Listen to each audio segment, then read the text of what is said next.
नाजरीन, सस्ती और माहौल दोस्त गाड़ियों के फ़रोग के लिए हुकूमत ने अहम इकदाम का फैसला कर लिया है। गाड़ियों के हवाले से दो अहम खबरें हैं। पहली ये है कि वफाकी हुकूमत ने दरामदी गाड़ियों पर ड्यूटी ख़त्म करने का उसूली फैसला किया है। बाज़ाब्ता ऐलान 5 साला नई ऑटो पॉलिसी में मुतवक्के है। जबकि दूसरा, वज़ीर आज़म ने मुल्क में इलेक्ट्रिक गाड़ियों के फ़रोग में तेज़ी लाने के लिए इकदाम की हिदायत भी कर दी है। वज़ीर आज़म को ब्रीफिंग में बताया गया है कि आइंदा 5 साल के दौरान 30% गाड़ियों को बरक़ी गाड़ियों में बदलने की मनसूबाबंदी की जा रही है, जिससे तेल की दरामद में तकरीबन 4.5 अरब डॉलर्स की बचत मुतवक्के है। मौजूदा इलाकाई सूरत हाल और मुस्तकबिल की ज़रूरियात के तनाजुर में इलेक्ट्रिक गाड़ियों का फ़रोग न सिर्फ ईंधन की दरामदी बोझ में कमी का बाइस बनेगा, बल्कि यह माहौलियाती तहफ़्फ़ुज़ और तवानाई सलामती के लिए भी इंतहाई अहम करार दी जाती है। इन दोनों खबरों के ऑटो असरात हो सकते हैं। इसी पर बात करने के लिए हमें ज्वाइन कर चुके हैं मशहूद खान साहब, EV एक्सपर्ट हैं, ज्वाइन कर रहे हैं। सर, बहुत शुक्रिया, प्रोग्राम में आपको वेलकम करेंगे। सबसे पहले तो ये बताएगा, हुकूमत की जानिब से ये जो दो अहम इकदाम उठाए गए हैं, इसके क्या देर पर असरात हो सकते हैं और कैसा इनको आप देख रहे हैं? जी, अस्सलाम वालेकुम। सबसे पहले तो आपका बहुत शुक्रिया।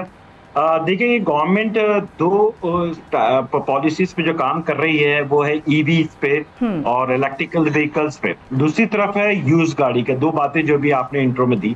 यूज गाड़ी के लिए जाहिर है इस वक्त जो सिचुएशन है ना, उसको हमें रियलाइज करने की जरूरत है। और वो स्ट्रॉन्ग पोजीशन ये है कि हम इस वक्त IMF के एक प्रोग्राम में, और IMF ये कहता है कि टैरिफ बेस यानी कि जो ड्यूटीज पाकिस्तान में लगी हैं उसको रिड्यूस कर दी जाए और मार्केट को ओपन किया जाए। ये सिनेरियो पे हम गवर्नमेंट काम कर रही है।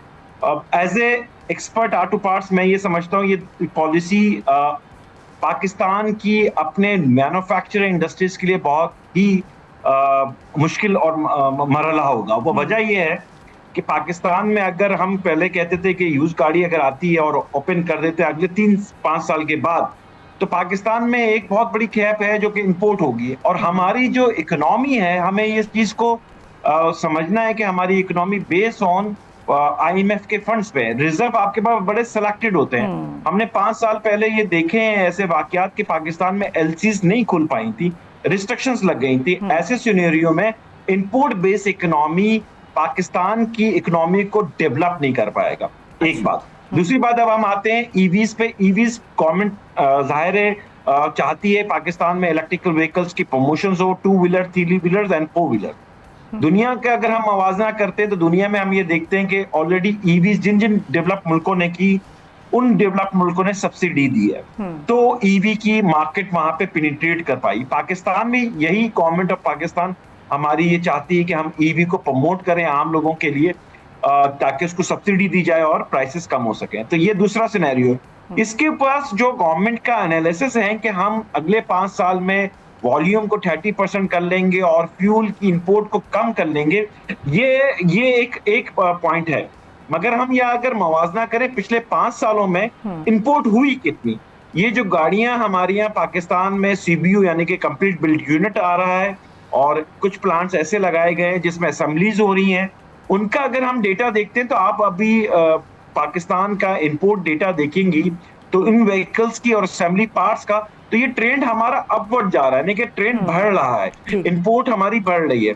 तो ऐसी सूरत हाल में जहां इंपोर्ट बढ़ेगी, इससे वाबस्ता पाकिस्तान में जो लोकल पार्ट्स मैन्युफैक्चरर्स हैं उनके लिए भी मुश्किलात है कि आप उनसे वो पार्ट्स नहीं ले रहे, वो पार्ट्स इंपोर्ट हो रहे।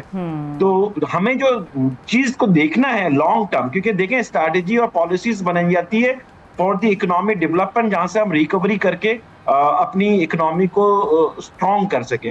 तो इसमें जो मुझे मुश्किलात नजर आ रही हैं इन पॉलिसीज में, वो ये है कि आने वाले वक्त में इकोनॉमी बेस मैन्युफैक्चरिंग नहीं होगी बल्कि असेंबली बेस होगी, जिससे इंपोर्ट बिल हमारा बढ़ेगा। अच्छा मशहूद साहब, असेंबल तो पहले भी होती हैं, हमने देखा है बड़ी सारी चीज़ें हम यहाँ पे असेंबल कर रहे होते हैं, लेकिन बात यह है कि जिस तरीके से आप बात बता रहे हैं कि अब लेबर भी उसके लिए चाहिए, जाहिर सी बात है, उसके लिए जो मैन्युफैक्चरिंग हो रही है, फिर उसके लिए अमला इतना ज़्यादा काबिल भी होना चाहिए, सारी चीज़ों की उसको मालूमात भी होनी चाहिए, तो ये सारे मामलात भी हैं। तो इसको भी बताइएगा। फिर चार्जिंग पॉइंट्स के हवाले से भी हम बात कर सकते हैं कि चार्जिंग पॉइंट्स भी उसके लिए बड़े ज़रूरी हैं। तो ये सारी चीज़ें क्या आगे आने वाले 5 सालों में हो सकेंगी मुमकिन? जी, पहला पॉइंट हम डिस्कस कर लेते हैं। उससे पहला पॉइंट ये है कि आपने कहा यार वो असेंबली करेंगे तो उनको लेबर भी डेवलप करनी पड़ेगी, स्किल डेफिनेटली।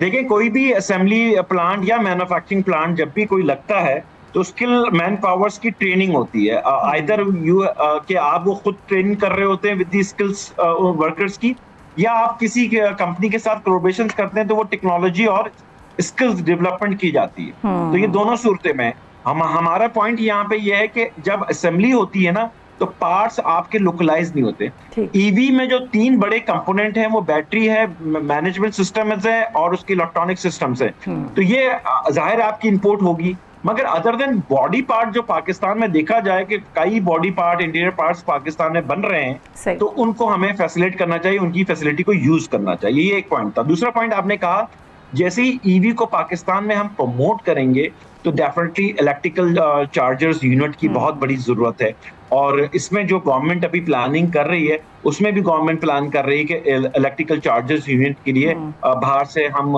किसी चाइनीज कंपनीज को या फॉरेन कंपनी के साथ पाकिस्तान का कोलैबोरेशन कराएं और वो चार्जिंग यूनिट्स मुख्तलिफ एरियाज में सिटी टू सिटी डेवलप किए जाएं और लगाए जाएं अगेन। सही है, alright, thank you so much for joining us. मशहूर बात है, अब गवर्नमेंट की जानिब से इस तरह के इकदाम तो उठाए जा रहे हैं, देर पा भी होंगे लेकिन इसमें थोड़ा सा वक्त दरकार है। सब्सक्राइब करें और बेल दबाएं ताकि कोई खबर रह न जाए।